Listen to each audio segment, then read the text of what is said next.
பாரவத்தில மாநாடு நடைபெறக்கூடிய சூழல்ல அங்க பக்கத்துல சில உணவகங்கள் அமைக்கப்பட்டிருந்தது.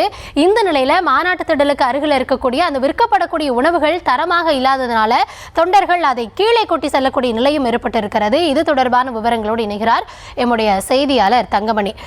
முன்னமே நம்ம பார்த்திருந்தோம், பக்கத்துல கடைகள் எல்லாம் அமைக்கப்பட்டிருக்கிறது, தொண்டர்களுக்கு தேவையான உணவுகள் கிடைக்கும் அப்படின்லாம் நம்ம செய்தி போட்டிருந்தோம்.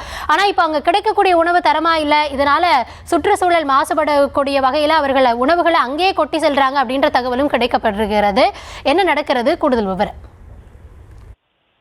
நிச்சயமாக இன்று மாலை 4 மணி அளவில் தமிழக வெற்றி கழகத்தினுடைய 2வது மாநில மாநாடு என்பது மதுரை பாரப்பட்டியில் நடைபெறுகிறது. குறிப்பாக இந்த மாநாட்டினை எடுத்துக்கொண்டால் கடந்த விக்கிரவாண்டியில் நடைபெற்ற தமிழக வெற்றி கழகத்தினுடைய முதல் மாநாட்டில் கூட அங்கு சென்ற நிர்வாகிகள் மற்றும் தொண்டர்களுக்கு உணவு மற்றும் தண்ணீர் கிடைக்கவில்லை என பெரும் விரக்தியில் இருந்தனர் தொண்டனர்.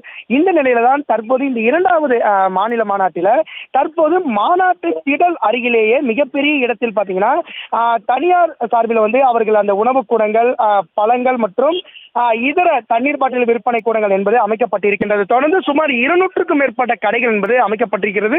இதில் பார்த்தீங்கன்னா சுமார் 50க்கும் மேற்பட்ட உணவு கூடங்கள் என்பது அமைக்கப்பட்டிருக்கிறது.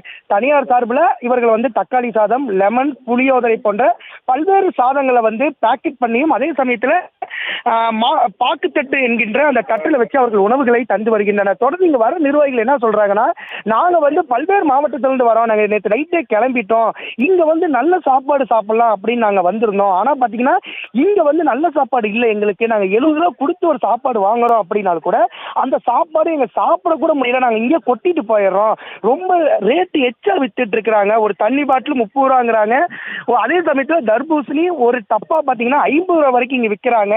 இதெல்லாம் தலைமையா கேட்க மாட்டேங்குது, இல்லைன்னா எங்க தலைமையா சாப்பாடு போட்டிருக்கலாம், நாங்க அவ்வளவு பசியில கடன் வாங்கி கொண்டு எங்க தளபதியை பார்க்கலாம், நாங்க இவ்வளவு தூரம் வரோம், ஆனா ஒரு சாப்பாடு கூட எங்களுக்கு நல்லதா கிடைக்க மாட்டேங்குது அப்படின்னு சொல்றாங்க. மற்றொரு புறத்துல கூட பாத்தீங்கன்னா அவங்க பேக்கிங் பண்ணி கொண்டு வர உணவு கூட நேற்று இரவே அந்த பேக்கிங் பண்ணிடுறாங்க. அப்படிங்கும் போது அவங்க இவ்வளவு வெப்பத்துல அந்த உணவுகளை கொண்டு வரும்போது அந்த உணவு முழுவதுமே இறுகிய நிலையிலும் அதே சமயத்தில் காஞ்சி போற நிலையிலும் தான் இங்க உணவு என்பது கிடைக்கப்பட்டிருக்கிறது.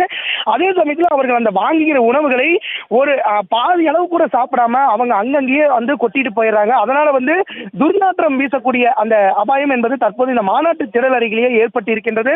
தொடர்ந்து போன மாநாட்டிலே எங்களுக்கு சாப்பாடு கிடைக்கல, ஆனா இந்த மாநாட்டில் நாங்க திருப்தியா சாப்பிட்டு இந்த மாநாட்டை பார்த்துட்டு போலான்னு வந்தோம், ஆனா இந்த முறையில தனியார் கொடுக்கிற சாப்பாடு கூட எங்களுக்கு கிடைக்கல அப்படிங்கிற ஒரு தகவலை இங்க இருக்கின்ற தாவேகா நிர்வாகிகள் தெரிவிக்கின்றனர்.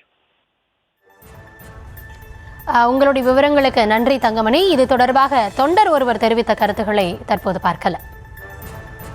சாப்பாடு கட்டிட்டு வந்தோம், பட் காலியாச்சு, வாங்க வந்தோம், ரேட்டு கொஞ்சம் கம்மி பண்ணிங்கன்னா நல்லாயிருக்கும். எல்லாரும் கஷ்டப்படுறவங்களும் இருப்பாங்க, நான் இருக்கிறவங்களும் இருப்பாங்க, கஷ்டப்படுறவங்களுங்க. நீங்கள் வியாபாரம் பண்ணுறீங்க, ரைட்டு, ஓகே. விழுப்புரத்தில் விக்கிரமண்டிபுரத்தில் இவ்வளோ அமௌண்ட் போடல, சாப்பாடு 50-40 ருபீஸ் நாங்கள் வாங்கி சாப்பிட்டோம். 1 லிட்டர் தண்ணி கேனை 100 ரூபாய்க்கு விற்று நாங்கள் வாங்கி குடித்தோம். அதனால தான் தளபதி எங்களுக்காக தண்ணி கேன் கொண்டு கொடுத்துருக்காரு.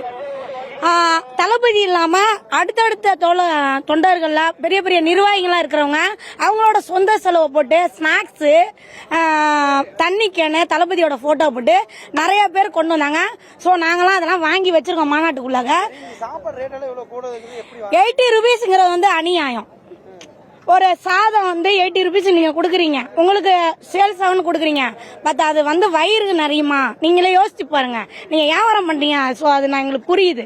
80 ரூபாங்கிறது அதிகம், அந்த 80 ரூபாங்கிறது அதிகம். இந்த சாப்பாடு 80 ரூபாங்கிறது குஸ்கா 30 ரூபா. எங்க ஊர்ல மதுரையில மாட்டுத்தாவணியில 30 ரூபா போடுவான். ஒரு கடையில தர்பூசணியை 30 ரூபா கப்பு வைக்கிற, ஒரு கடையில 20 ரூபா வைக்கிற. நானும் சர்பத்து கடை போட்டு தஞ்சாவூர் மாவட்டத்தில் வியாபாரம் பண்ணேன். ரேட்டு 80 ரூபான்னு விற்கிறாங்க, கம்மி ரேட்ல விற்கலாம், 50 ரூபா 40 ரூபான்னு விற்கலாம். ஆனா சாப்பாடு அவ்வளோ டேஸ்டா இருக்கா என்னன்னு தெரியல. சாப்பிட்டு பாக்குறவங்க சில பேர் நல்லா இருக்குங்கிறாங்க, சில பேர் நல்லா இல்லைங்கிறாங்க. அவங்க வயிற்று பசிக்கு சாப்பிட்றாங்களோ, நம்ம கஷ்டத்துக்காக சாப்பிட்றாங்க. வெளியூர்ல இருந்து வராங்க, மதுரையில இருந்து, சென்னையில இருந்து, கோயம்புத்தூர்ல இருந்து, தஞ்சாவூர், திருச்சி இதுல இருந்து வராங்க. அவங்க சாப்பிட்றதுக்கு எப்படி சாப்பாடு கொடுக்கணுமோ அந்த மாதிரி தான் சாப்பாடு கொடுக்கணும். வேலை ரேட்டு வச்சு சாப்பிட்றதுனால கஷ்டம்தான். அவங்க வெளியூர்ல இருந்து கடன் வாங்கிட்டு வந்திருக்காங்க, வட்டி வாங்கி வந்திருப்பாங்க, கஷ்டப்படுறவங்களும் இருக்காங்க, கஷ்டப்படாதவங்களும் இருக்காங்க, நிறைய பேர் இருக்காங்க. அதனால ரேட்டு கம்மி பண்ணி கொடுக்கலாம். என்னென்ன விடுற நீ கஷ்டப்பட நாங்க சாப்பிட பணக்காரெல்லாம் வாங்கி சாப்பிடுவோம். ஏழை என்ன பண்ணுவோம்? தளபதிக்காக நாங்க வாங்கி சாப்பிடுவோம். 80 ரூபா